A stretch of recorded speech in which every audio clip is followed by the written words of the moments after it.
Hey guys, welcome back to a new video. I'm Stephanie West. I'm a licensed counselor here in the state of Michigan, and I am owner and operator of In Progress Counseling. Today we're going to invite in a discussion about why communication matters immensely and where it needs to be showing up as it relates to building relationships with other people. Now, I typically only do about 5 minutes here, so I will try to develop this robustly, but if we have to go a few videos, that will be a-okay too. This conversation stems from a discussion with a client the other week where he was in my office, and this is someone I've walked with for quite a while, and he said, "Steph, I just don't see how people don't understand my point of view. Like, where do they come up with their theories? Where do they come up with their thoughts? It doesn't make sense to me that they don't think the same way I do."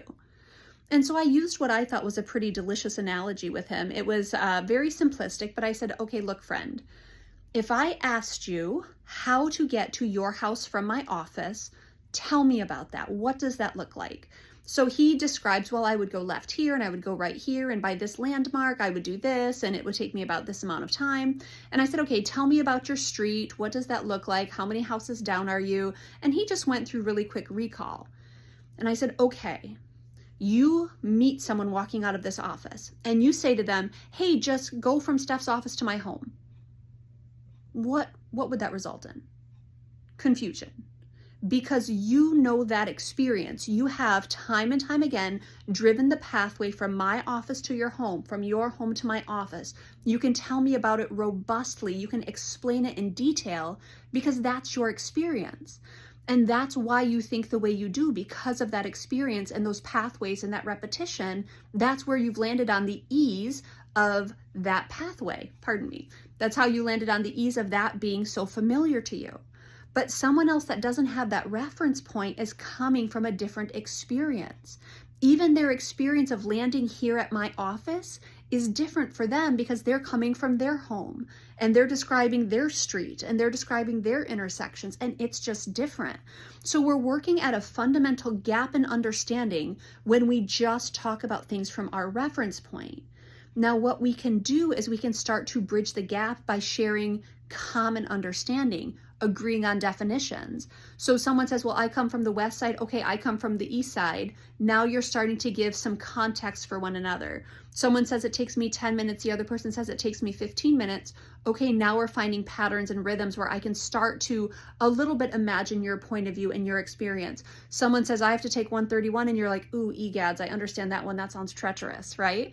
So once we start to develop that I don't have the shared experience of others, so I might need to articulate my experience, I might need to hear their experience, we start to bridge the gaps in miscommunication or misunderstanding or reference points we don't yet have.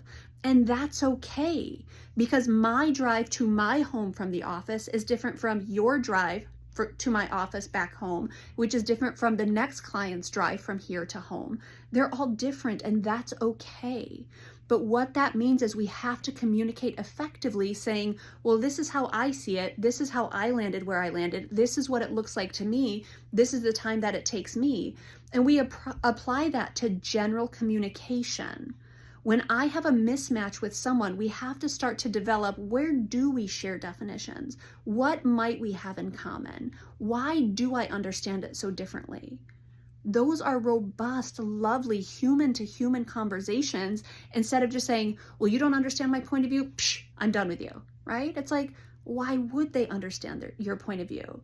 Your experiences are so different from one another.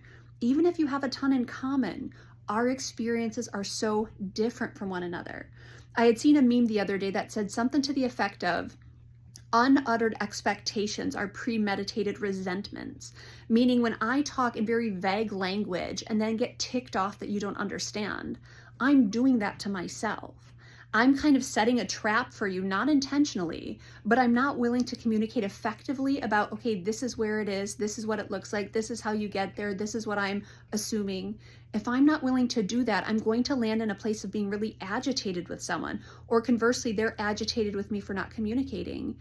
And it's because our experiences are so different from one another. So the invitation today is just to pause and consider, why are things familiar to me? Why do they make sense to me? Why might that be dissimilar from someone else's experience? And maybe humility says, I become a good listener. and I understand, hey, what is your experience? What does that look like to you? How did you land where you land? Because it's different from me, and I'm curious about that.